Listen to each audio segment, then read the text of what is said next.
नमस्कार। दिन भर की बड़ी खबरों में आपका स्वागत है। मैं हूं आपके साथ आराधना। आज इस बुलेटिन में बात होगी पहलगाम हमले को लेकर पाकिस्तान के खिलाफ भारत की तैयारी की। भारत के एक्शन से घबराए पाकिस्तान की। देखेंगे कैसे केंद्रीय मंत्री के बयान पर घिरी मोदी सरकार। भारत शिखर सम्मेलन में राहुल गांधी की हुंकार को जानेंगे। बिहार में क्यों मुश्किलों से घिरा एनडीए। और बुलेटिन के आखिर में देखेंगे जाने माने कार्टूनिस्ट इरफान की किस खबर पर पड़ी तिरछी नजर। लेकिन दिन भर की तमाम बड़ी खबरों से पहले एक नजर आज की सुर्खियों पर।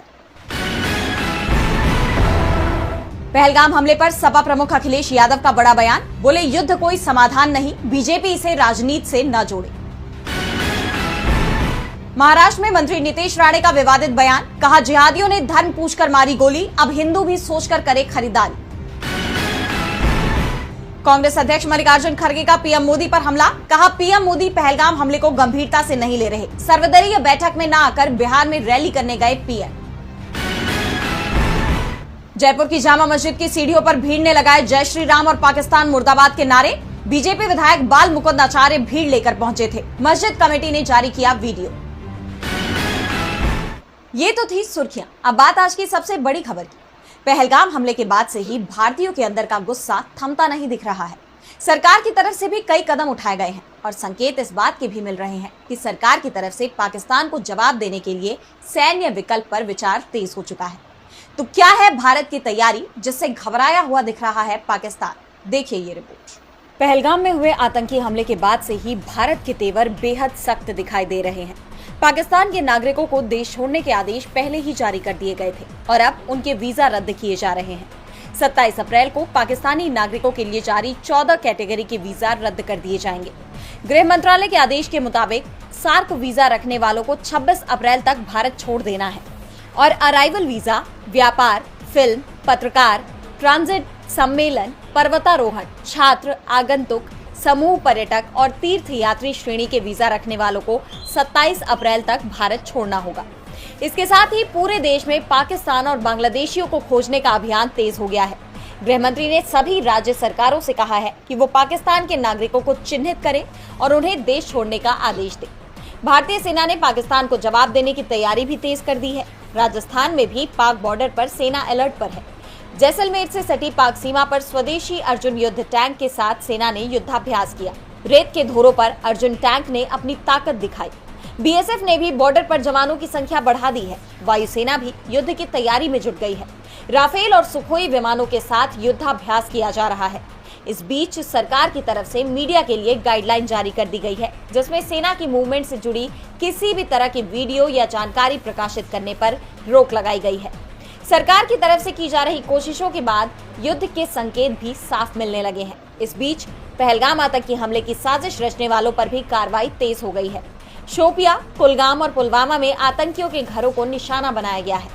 आदिल ठोकर और उसके साथी एहसान शेख के घर को बम से उड़ा दिया गया। एक दिन पहले भी 2 आतंकियों के घर को बुलडोजर से चकनाचूर कर दिया गया था।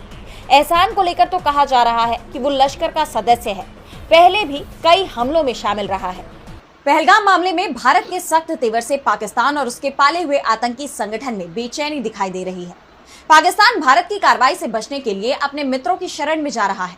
चीन की तरफ से पाकिस्तान को मदद भी भेजी जा रही है, लेकिन पाकिस्तान को यह एहसास है कि सैन्य टकराव में वो भारत का सामना नहीं कर सकता, इसलिए वो शांति की अपील कर रहा है। साथ ही भारत को धमकी भी देने की कोशिश कर रहा है। इस बीच भारत का भी एक्शन तेज हो गया है। देखिए ये रिपोर्ट। पहलगाम हमले के बाद भारत की जवाबी कार्रवाई का डर पाकिस्तान और उसके पाले हुए आतंकी संगठनों के अंदर दिखने लगा है। पहलगाम हमले की जिम्मेदारी लेने के बाद द रेजिस्टेंस फ्रंट यानी कि टीआरएफ की तरफ से बड़ा बयान सामने आया है। टीआरएफ के प्रवक्ता ने कहा कि हमले में हमारा संगठन शामिल नहीं था। इस मामले के लिए टीआरएफ को जिम्मेदार ठहराना गलत और जल्दबाजी है, जबकि पहले टीआरएफ की तरफ से ही हमले की जिम्मेदारी ली गई थी। इस मामले को लेकर टीआरएफ ने कहा कि उसका सोशल मीडिया अकाउंट भारतीयों ने हैक कर लिया है। इस बीच ये खबर आ रही है कि पाकिस्तान ने तमाम आतंकियों को सेफ हाउस में भेज दिया है, लेकिन उसकी चिंता खत्म होते नहीं दिख रही है। इस बीच ईरान और सऊदी अरब की तरफ से भारत और पाकिस्तान के बीच बढ़ते तनाव को कम करने के लिए मध्यस्थता करने का प्रस्ताव भी रखा है, लेकिन भारत की तरफ से इसे लेकर कोई भी रिस्पॉन्स नहीं दिया गया है। इस बीच सिंधु जल समझौता निलंबित किए जाने के भारत के ऐलान का असर पाकिस्तान पर दिखने लगा है। पाकिस्तान के प्रधानमंत्री शहबाज शरीफ ने कहा कि पहलगाम में जो हुआ वो ब्लेम गेम है। इस मसले पर हर तरह की जांच के लिए हम तैयार हैं। साथ में उन्होंने धमकी भरे अंदाज में ये कहा कि हमारी सेना जंग के लिए तैयार है और किसी भी हालात से निपटने में सक्षम है।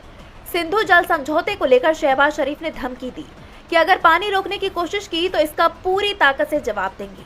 पाकिस्तान को इस मामले में चीन की भी मदद मिल रही है।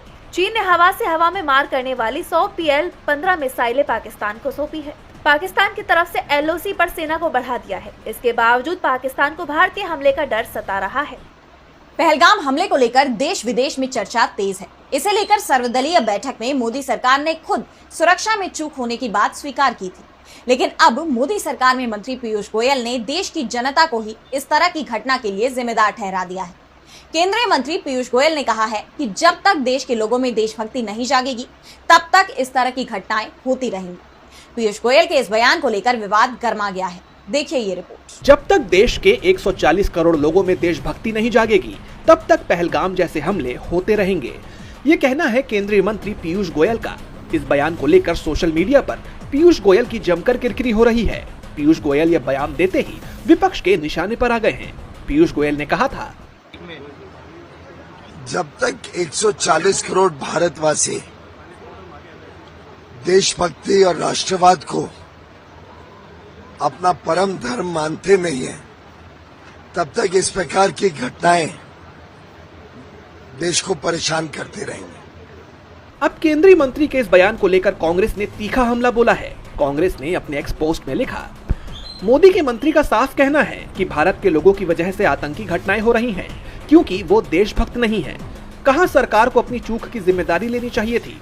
उल्टा मोदी के मंत्री आतंकी हमले का ठीकरा जनता पर ही फोड़ रहे हैं, जनता को ही देशद्रोही बताने में लगे हैं। वहीं पार्टी प्रवक्ता पवन खेड़ा ने भी सवाल उठाया कि पहलगाम आतंकी हमले के बाद पिछले 4 दिन में किस नेता ने क्या किया या कहा।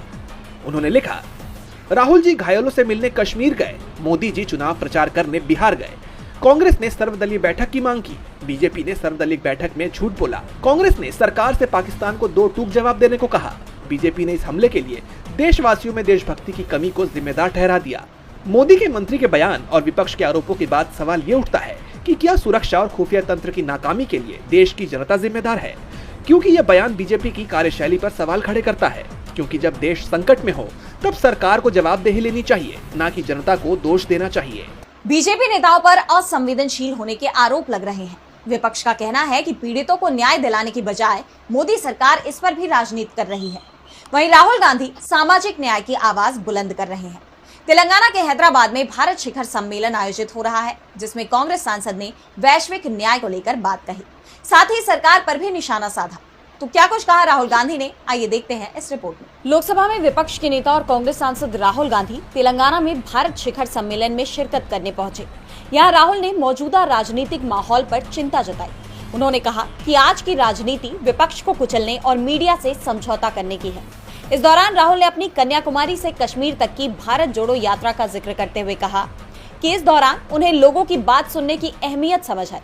उन्होंने कहा कि विपक्ष क्रोध, भय और घृणा में उलझा है, लेकिन कांग्रेस का फायदा लोगों को गहराई से सुनने में है।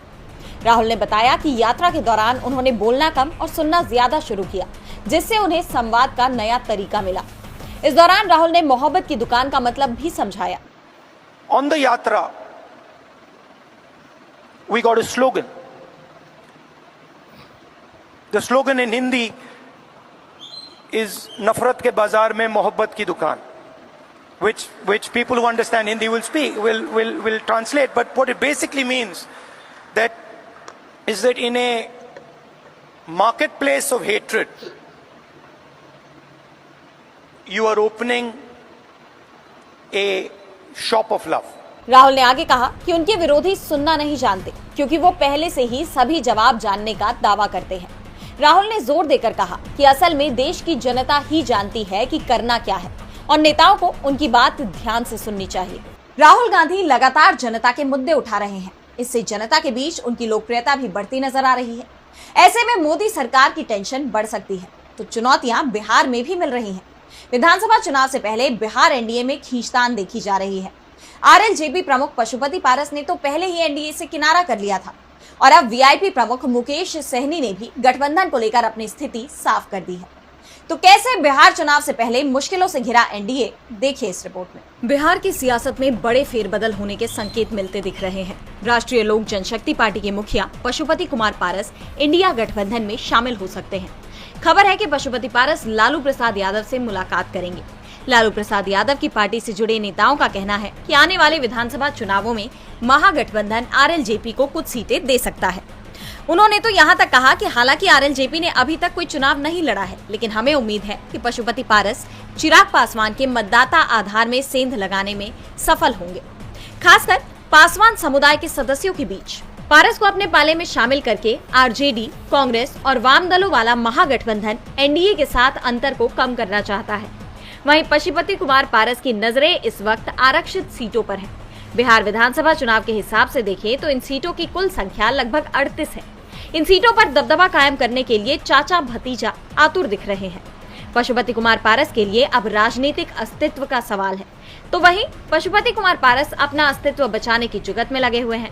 और अगर पशुपति सच में इंडिया में शामिल होते हैं तो चिराग पासवान को बड़ी चुनौती का सामना करना पड़ सकता है। इस बीच मुकेश सहनी ने भी बड़ा बयान दिया है। वीआईपी पार्टी के सुप्रीमो मुकेश सहनी ने कहा है कि बीजेपी छोटी पार्टियों को खत्म करना चाहती है, इसलिए वो दिखावा कर रहे हैं कि मुकेश सहनी की पार्टी एनडीए में जा रही है, लेकिन ऐसा नहीं है। मुकेश सहनी ने कहा कि बीजेपी गरीबों की पार्टी को बर्दाश्त नहीं कर पा रही है, लेकिन बीजेपी जानती है कि मुकेश सहनी के बिना वे हार जाएंगे, इसलिए वे वीआईपी पार्टी को अपने साथ लाना चाहते हैं, लेकिन वीआईपी पार्टी ऐसा कभी नहीं करेगी। उन्होंने आगे कहा कि बीजेपी ने ही वीआईपी पार्टी को बर्बाद करने की कोशिश की थी। ऐसे में मुकेश सहनी बीजेपी के लिए चुनाव से पहले बड़ी चुनौती खड़ी कर सकते हैं। महागठबंधन मजबूत हो रहा है तो एनडीए कमजोर होता दिखाई दे रहा है। महाराष्ट्र में भी कुछ ऐसा ही मंजर दिखाई दिया, जहां डिप्टी सीएम एकनाथ शिंदे ने एक बार फिर सीएम पद पर अपना दावा ठोका है। पहले से ही शिंदे की नाराजगी की खबरें लगातार सामने आ रही हैं। एकनाथ शिंदे और राज्य के सीएम देवेंद्र फडणवीस के बीच मनमुटाव की खबरें आ रही हैं। इन हालात में शिंदे के बयान ने हाईकमान की टेंशन बढ़ा दी है। देखिए ये रिपोर्ट। महाराष्ट्र की राजनीति में सीएम देवेंद्र फडणवीस और डिप्टी सीएम एकनाथ शिंदे के बीच खटपट की खबरें एक बार फिर से जोर पकड़ने लगी हैं। एकनाथ शिंदे ने बड़ा बयान दिया है। उन्होंने खुद को राज्य का सीएम बताया है। शिंदे का ये बयान ऐसे वक्त पर आया है जब शिंदे और मुख्यमंत्री देवेंद्र फडणवीस के बीच आपसी कलह की खबरें चर्चाओं में हैं। शिंदे सीएम पद न मिलने की वजह से नाराज बताई जा रही हैं। शिंदे के सीएम न बनने से उनकी पार्टी में असंतोष साफ जाहिर होता रहता है और शिंदे की मुख्यमंत्री बनने की ख्वाहिश कभी भी किसी से छुपी नहीं है। वो तो चुनाव के बाद सिर्फ 6 महीने और सीएम रहने के इच्छुक थे, लेकिन बीजेपी ने उनकी इस मांग को कबूल नहीं किया। इसका दर्द शिंदे को रह रहकर होता रहता है और उनकी नाराजगी समय समय पर दिखाई भी देती है।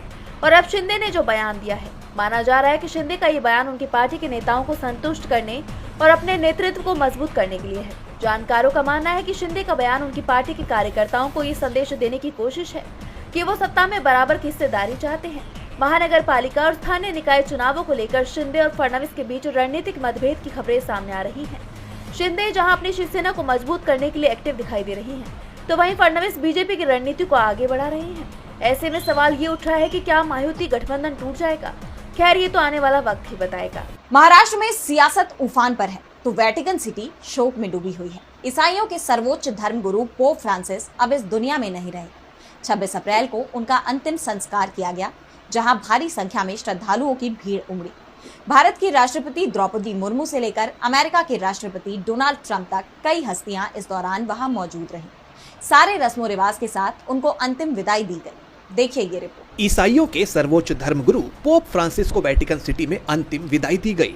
उनका अंतिम संस्कार रोमन कैथोलिक चर्च की प्राचीन परंपराओं और वेटिकन के रीति रिवाजों के साथ किया गया, लेकिन उन्हें वेटिकन में नहीं बल्कि पोप की इच्छा के मुताबिक रोम के सांता मारिया मैग्योरे बेसिलिका में दफनाया गया। बीते 11 सालों में ये पहले पोप हैं जिन्हें वेटिकन के बाहर दफनाया गया है। 21 अप्रैल को 88 साल की उम्र में पोप फ्रांसिस का निधन हो गया था, जिसके बाद से पूरा ईसाई समुदाय शोक में डूबा हुआ है। बीते 3 दिन से उनके पार्थिव शरीर को ताबूत में अंतिम दर्शन के लिए सेंट पीटर्स बेसिलिका में रखा गया था। अंतिम संस्कार के लिए उनके शव को सेंट पीटर्स बेसिलिका से निकालकर सेंट पीटर्स स्क्वायर में रखा गया था, जहां प्रार्थना सभा का आयोजन हुआ। इस दौरान 2.5 लाख से ज्यादा श्रद्धालु जुटे। इसमें 170 देशों के प्रतिनिधि भी शामिल हैं। अंतिम संस्कार के लिए भारतीय राष्ट्रपति द्रौपदी मुर्मू, अमेरिकी राष्ट्रपति डोनाल्ड ट्रंप, अर्जेंटीना के राष्ट्रपति जेवियर मिलई, ब्रिटेन के प्रधानमंत्री कीर स्टारमर और फ्रांस के राष्ट्रपति इमैनुअल मैक्रो भी सेंट पीटर स्क्वायर में मौजूद रहे। पोप फ्रांसिस की प्रार्थना सभा के बाद प्रभु भोज के तौर पर सभी को ब्रेड का टुकड़ा खिलाया गया। यीशु के शरीर का अंश मानकर इसका सेवन किया जाता है। इस दौरान कार्डिनल जियोवानी बतिस्ता रे ने कहा कि पोप फ्रांसिस का मानना था कि चर्च सभी के लिए ऐसा घर है जिसके दरवाजे हमेशा खुले रहते हैं। चर्च ऐसी जगह है जो हर व्यक्ति को अपना सके, चाहे उसकी आस्था या स्थिति कुछ भी हो, और उनके घावों को भर सके। उनके विदाई समारोह में ट्रांसजेंडर्स को भी शामिल किया गया। पोप के जाने के बाद वेटिकन सिटी में 9 दिन तक शोक मनाया जाएगा, तो भारत में भी 3 दिन के राजकीय शोक की घोषणा की गई है। इसी के चलते भारतीय झंडा भी झुका दिया गया है। और बुलेटिन के आखिर में देखेंगे जाने माने कार्टूनिस्ट इरफान की किस खबर पर पड़ी तिरछी नजर।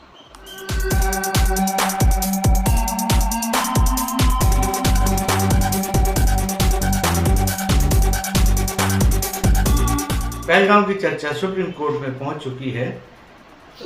कल सुप्रीम कोर्ट ने सबसे पहले पहलगाम पीड़ितों को 2 मिनट का मौन धारण करके उनको श्रद्धांजलि दी।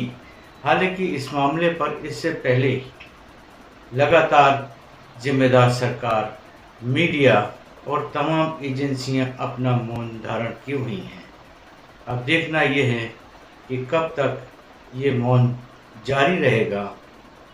वैसे तो मिलोड देश को भी आपसे काफ़ी उम्मीदें हैं कि आप अपना भी मौन इस मामले पर तोड़ दें।